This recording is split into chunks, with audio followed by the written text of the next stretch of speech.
Saan ka man naroroon, mahal ko,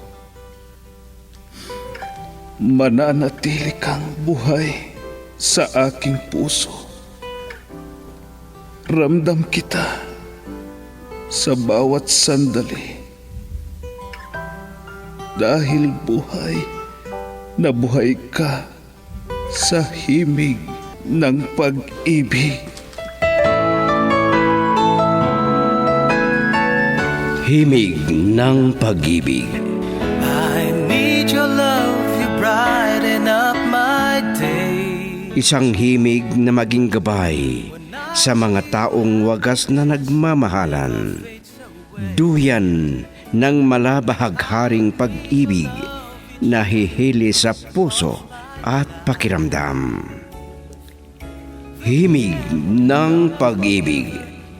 Isang dula na kung saan iikot ang iba't ibang kwento na inyong mapapakinggan mula Lunes hanggang Sabado sa pluma at direksyon ni Lubimin Aquino dito sa Lovelet Artist and Talent Center Drama Productions. Handog sa inyo ng number 1 and most trusted radio network in the country, Bumbo Radio Philippines. Basta Radio. Bumbo.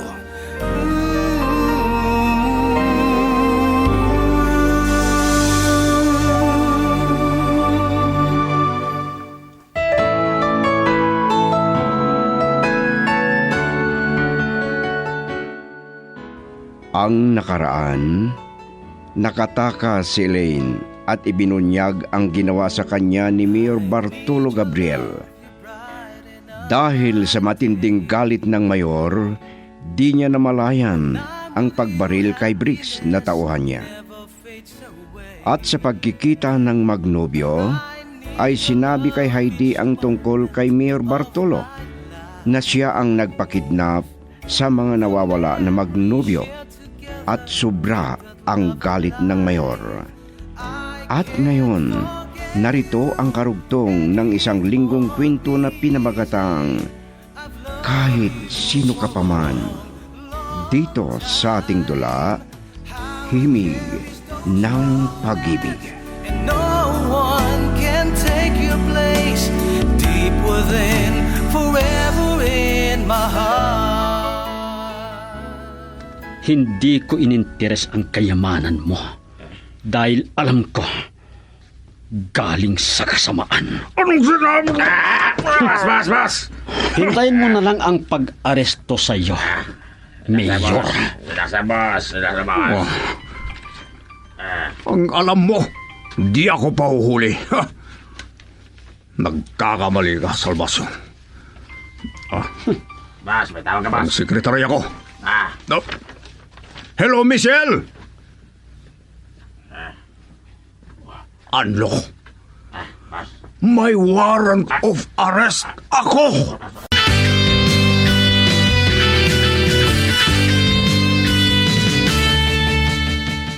Kunti na lang ang pagpipigil ko kanina sa mayabang na pulis na yun, Max.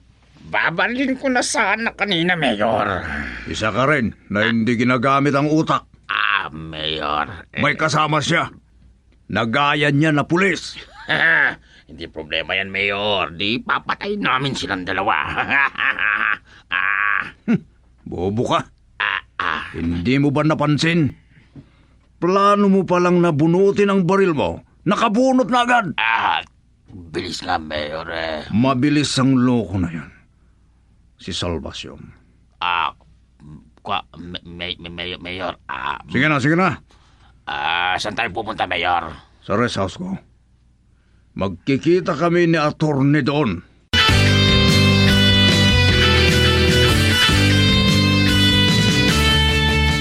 Ano na kayong nangyayari doon sa bahay? Wala pa si Uncle Martin. Magtatanong sana ako. Ang sabi, pupunta sa munisipyo at kausapin si Papa. Pero wala pa siya. Nakakahiyang ginawa ni Papa. Malaking kahihiyan sa pamilya namin. Nire-respeto ng taong bayan. Pero, ganun palang gawain niya.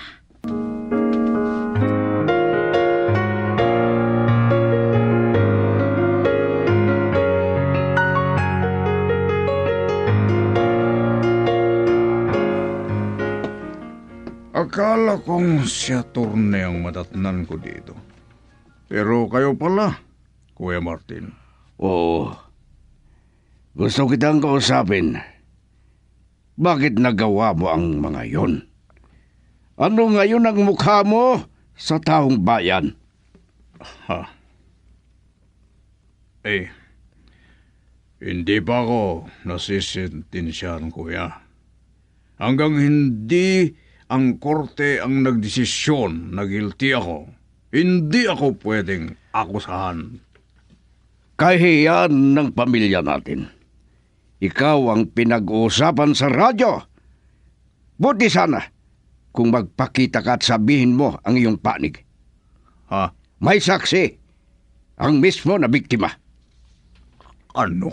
Ang babae na ginahasa mo. Ganon din sa pagpatay nyo sa nobyo niya at sinunog pa ninyo. Ha? Oh, kung hindi mo pa alam. Nagtapat na ang mga tauhan mo na ikaw ang nasa likuran ng rampant smuggling ng bawal na droga dito.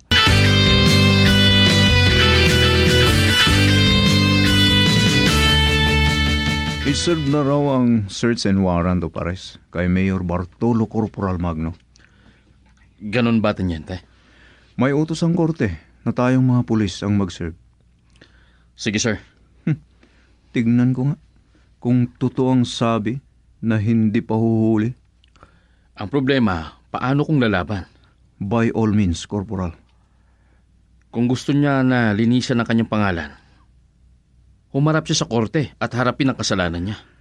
Sa pailagay ko, mas gusto pa niyang maging pugante kaysa sumuko, Corporal.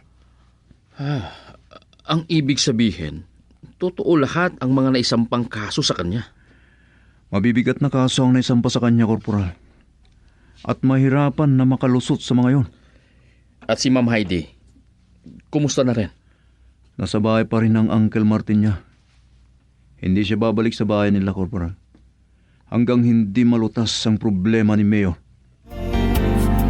Girl, I need you. I need your love.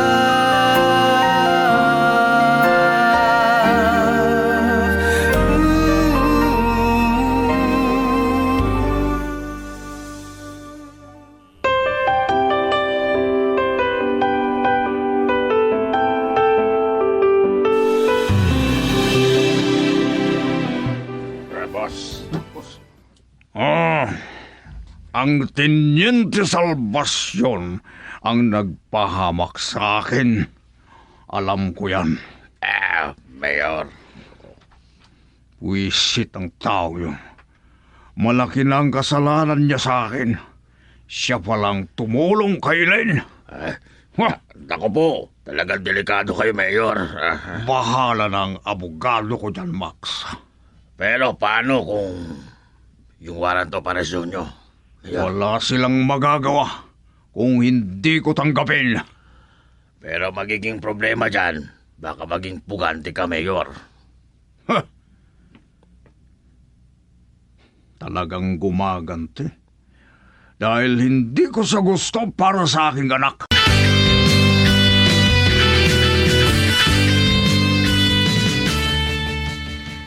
Kumusta ka na, honey? Hindi nila makita ang papa mo. Ano? Kailangan na siyang tumanggap ng warrant of arrest niya. Paano ng pagiging mayor niya?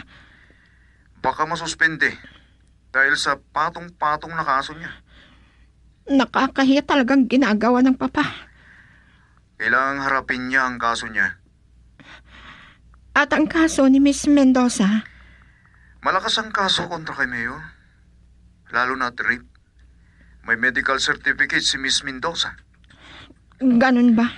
At ang smuggling at shabu na kung saan ay nasa loob ng tiyan ng malalaking tuna at nagtapat ng 2 nahuli na tauhan niya. Bakit ginawa ni Papa ang ganon? Nakakalasing ang pilak at kapangyarihan, honey. Sige, mag-ingat ka. Ha? At ikaw, kailan ka babalik doon sa bahay niyo? Hindi ko alam. Basta dito muna ako sa bahay ni Uncle Martin.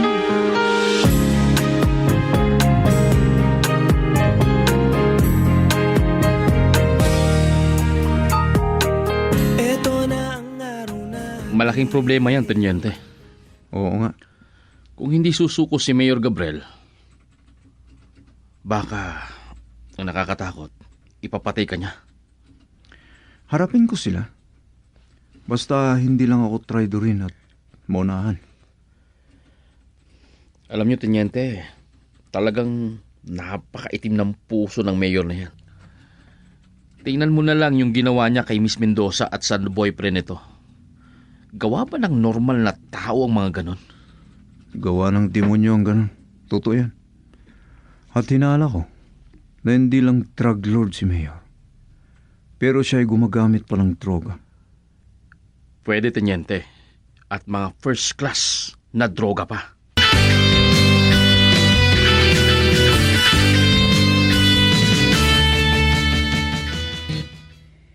Paano na yan, anak?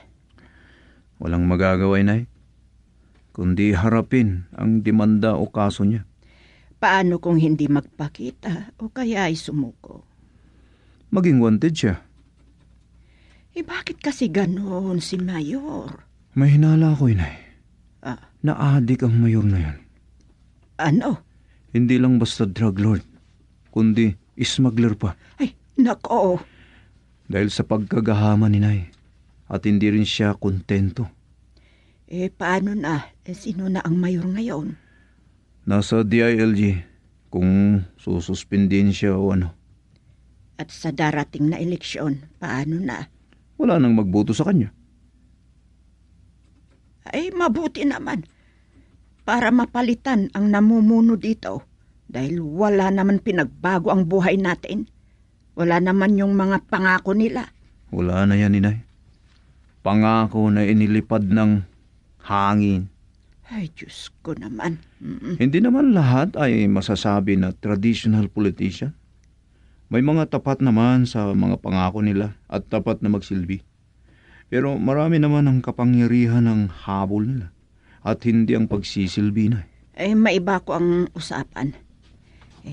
Kumusta naman si Hayday? Ayun, nasa bahay na uncle niya. Hindi niya gustong umuwi sa kanilang bahay na.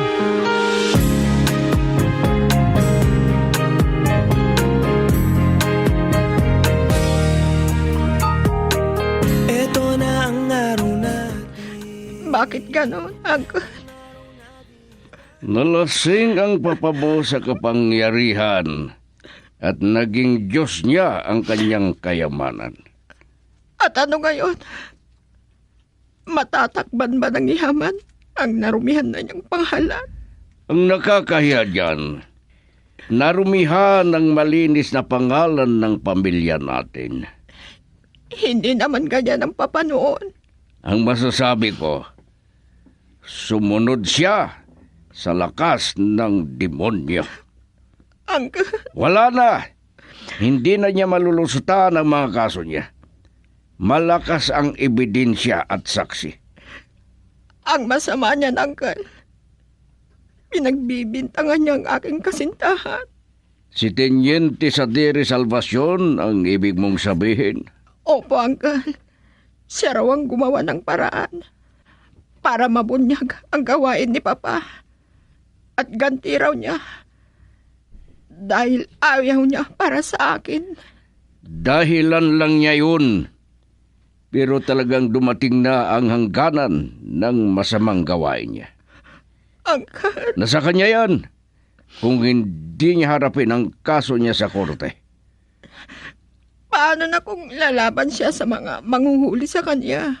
Pinagsabihan ko na siya pero ang sabi niya, Hindi ko raw pakikialaman dahil alam niya ang kanyang ginagawa. Ano ba naman si Papa? Ay, wala tayong magagawa, anak. Yan ang pinili niyang daan ng kanyang buhay. Sige na, manalangin tayo na sana malinawan din ang isip niya. Mabuti sana kung may pagkakataon pa, Uncle. Ang masama kung huli na ang lahat. Girl, I need you. I need your love.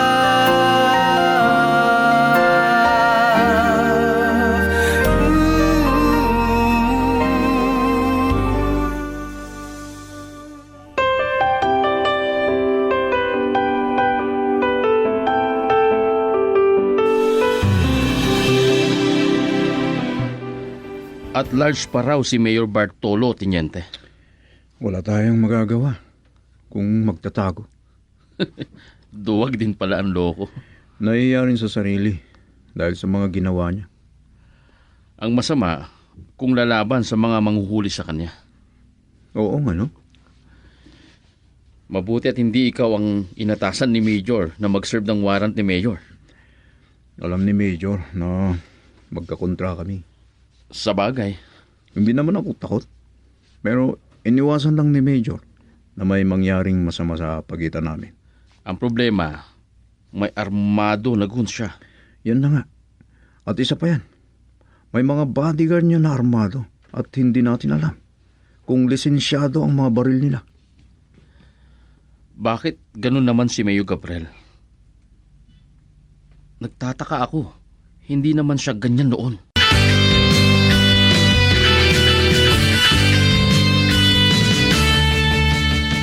Salamat at pinasyalan mo ako dito. Miss na kita, Rudy. Ano nang balita kay Papa?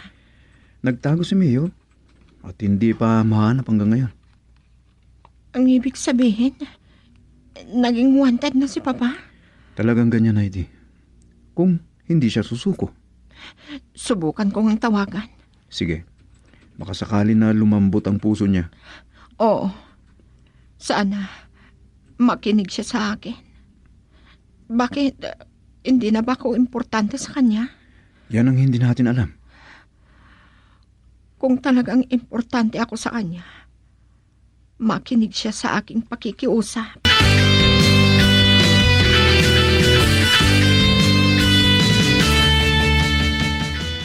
Bakit mo ako tinawagan, suwail na anak?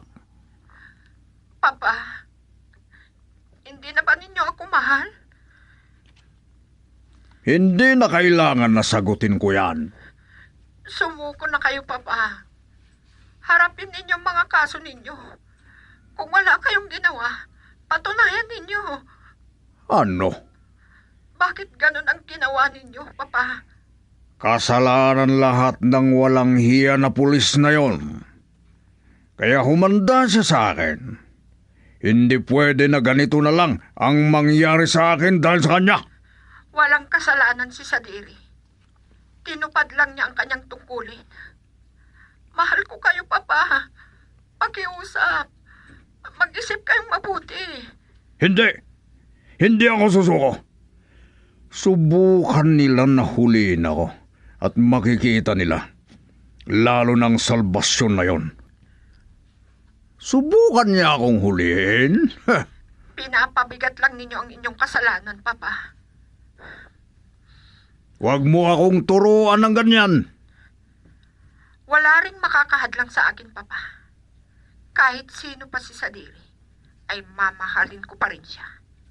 At walang makapaghihiwalay sa amin, kundi kamatayan lang. Sige, Papa. Kung wala na akong halaga sa inyo, gawin lang ninyo ang lahat ng gusto ninyo. Bye. Hindi. Hindi pwede na mabaliwala ang lahat ng pinaghirapan ko. Hindi pwede!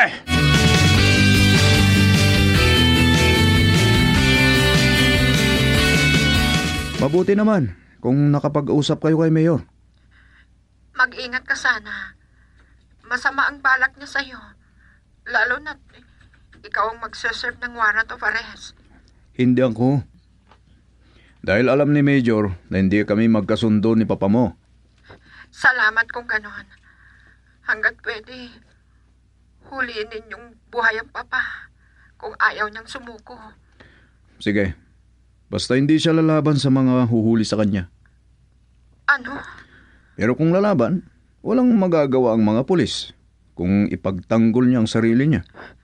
Naiintindihan ko. Sige, kakausapin ko si Uncle. Kung kailangang pupunta kami sa kinaroroonan ni Papa at kakausapin namin ng personal, ay gagawin namin. Huwag. Delikado, Hane. Baka isama ka doon sa pinagtataguan niya.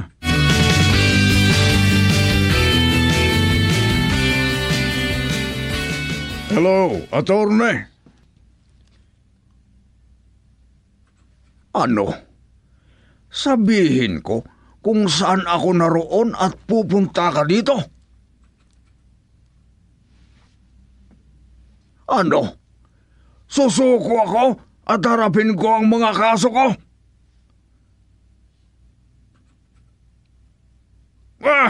Iisipin ko ba? Sige. Bye! Wah! Yun, bayaran.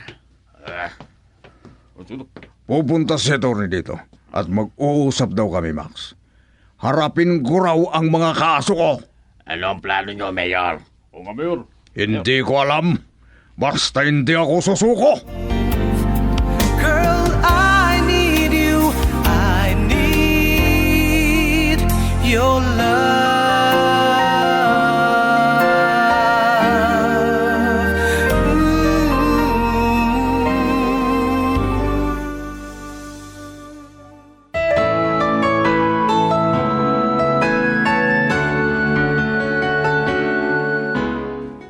Ano ang mga susunod na mangyayari?